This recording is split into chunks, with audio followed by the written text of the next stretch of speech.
Sa ibang balita, nauwi sa gulo ang pag-alma ng ilang katutubo sa Palawan laban sa isang minahang perwisyo umano sa kanilang kabuhayan.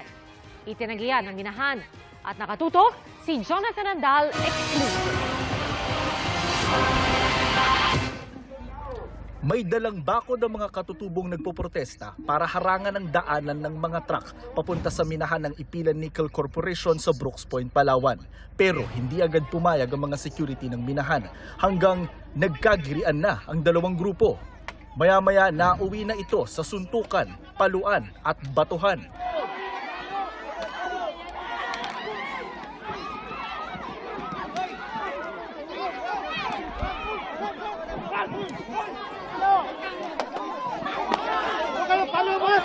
Sa ibang anggulo ng aming kamera, kita ang kaliwat kanang sakitan.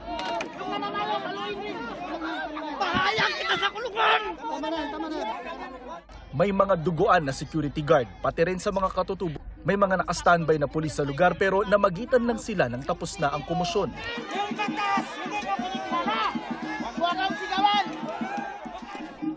Pulis ba yun?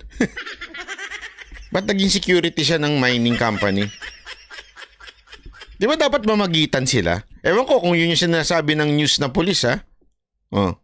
Para sa mga katutubong Palawan, personal ang laban kontra sa minahan. Hindi ito mga aktivista. Baka akala nyo aktivista to. Tingnan ninyo yung itsura ng minahan. Tingnan nyo. Ang epekto raw kasi nito, ramdam nila mula sa kanilang taniman Grabe, sa kabundukan hanggang sa mga kinukuhang isda. Alam nyo ba na nakakita ako niya sa minahan? Tapos yung talaga napupunta, hindi ko nga alam pinaliwanag sa akin yung pero masyadong malalim masyadong scientific. Napupunta dun sa dagat talaga yung mga yung acidic na tubig na napupunta doon. Namamatay yung mga isda. Ibig sabihin, yung livelihood ng mga taong na andoon talagang mapeperwisyo ng minahan. Ganong katindi. Ang lupit. Sa karagatan. Halos hirap na yung isda doon. Kahit nagalambat kami sa tabi. Umuwi kami 2 pirasong talakitok. Ang nahuhuli namin. Tapos ngayon nakikisap kami na itayo namin ito. Hindi kayo pumapayag. Kung halimbawa wala na talagang Ayun, nakita nyo? Tumatagos siya sa dagat eh. Hindi ko alam bakit ganun eh. hindi nang pakinabangan yung mga lupay namin dito, di paunahin lang namin sila pakainin ng nickel. Kung mabuhay sila sa kain ng nickel, di kami susunod kakain. Pare-pares na nickel kainin namin. Pinayagan din kalaunan ng mga gwardya na maitayo ang bakod sa magkabilang gilid ng kalsada. Dito ipinaskil ng mga katutubo ang cease and desist order laban sa minahan na inilabas ng Brooks Point LGU at ng NCIP Mimaropa o National Commission on Indigenous People. Pero nang makaalis na ang mga katutubo, tinanggal din ng minahan ang bakod at tuloy ulit ang operasyon. Meron Grabe, po kami no? legal na basihan kung bakit tanggalin yun. Mali na Hindi ginala. Order yun ng LGU At order yun. Hindi lang LGU nag-order doon. Pati ho yung national government may order. doon sa rally permit nila na dapat they'll do it peacefully. Dapat bawal mangharang. Sila po yung nag-initiate ng pananakit. Sabi ng Ipilan Nickel Corporation, hindi pa final ang executory ang cease and desist order ng NCIP dahil inaapela pa nila ito sa ANBank. Wala naman daw bisa ang cease and desist order ng LGU dahil nagsumiti naman daw sila ng lahat ng requirements sa Walang respeto sa LGU, no? ilalim ng Citizens Charter para sa Mayor's Permit. Itinatanggi din nila na nagdudulot ng polusyon sa Alam mo, Secretary Gibo, ito ang tunay na laban. Hindi ito. Kaya nakikita nyo yung kaplastikan nitong mga government official natin. Bakit kanyo? Galit na galit tayo. Anong sinasabi natin? Mga mangingisda natin na peperwisyo ng China. We are fighting for something na we do not have control. Ano yun? Against China. We do not have control on that eh. Kasi, ibig sabihin, kailangan natin resolbahan yun. Tama. Pero hindi natin kontrolado yun. Eto, kontrolado natin. Nasa sariling lupa natin. Hindi natin maproteksyonan yung mga kababayan natin. Anong katarantaduhan yun? Anong kaplastikan yun?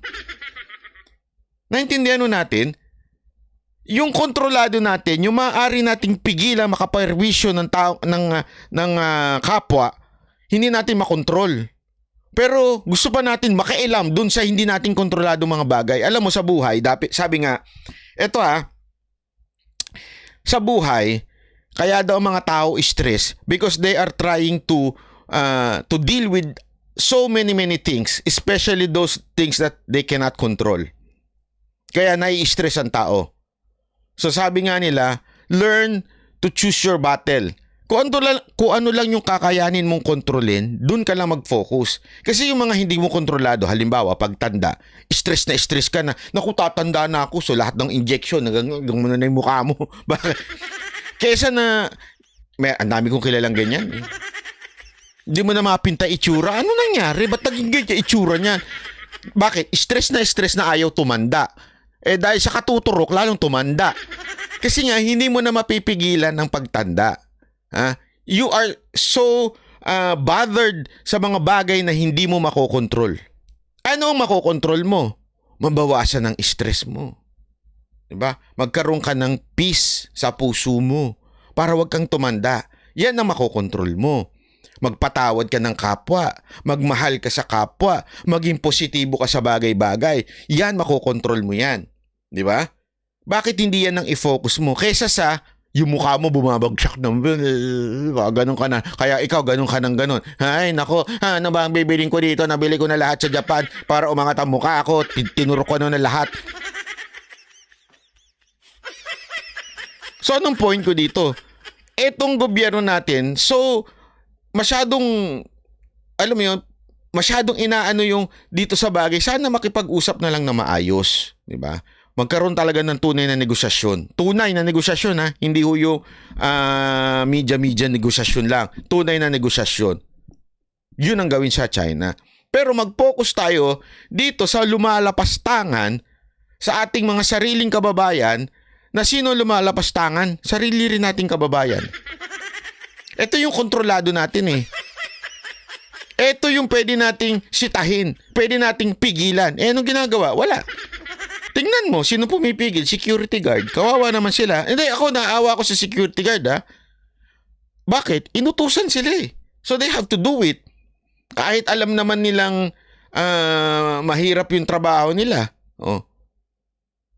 Nako po. Sa dagat at taniman ang kanilang minahan. Ipilan is a responsible mining company. And yung nickel is one of the main component in doing projects that will prevent climate change, that will prevent global warming.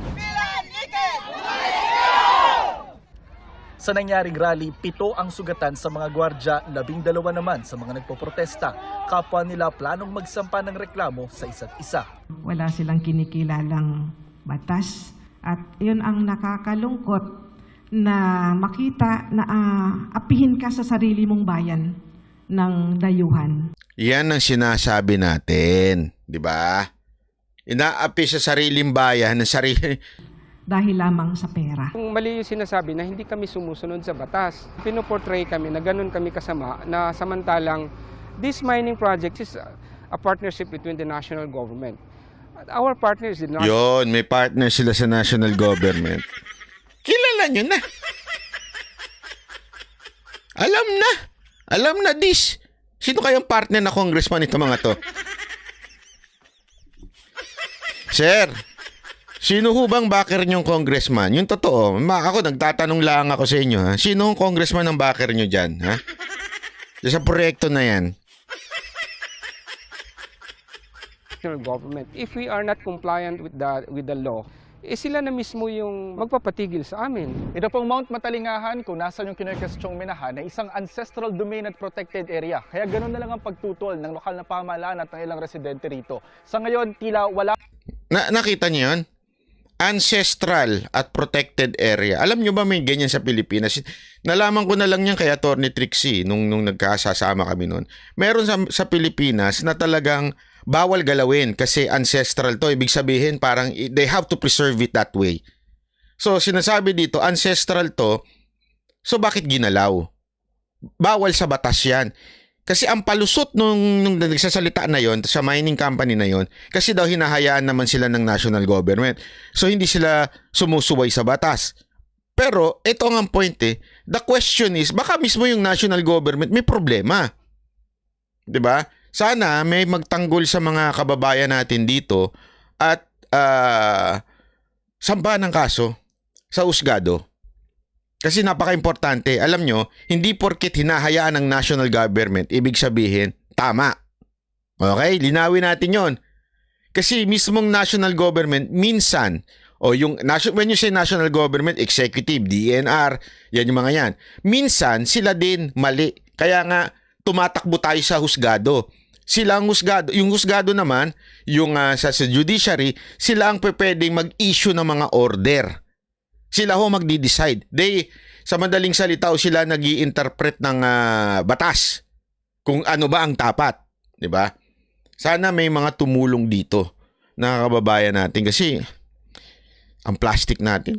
Yung totoo, tayong national government, ang plastic natin. Paglaban natin ng ating bayang nangaagaw. Ito nga inaagaw na sa mga katutubo natin, ayaw nating pagtanggol eh.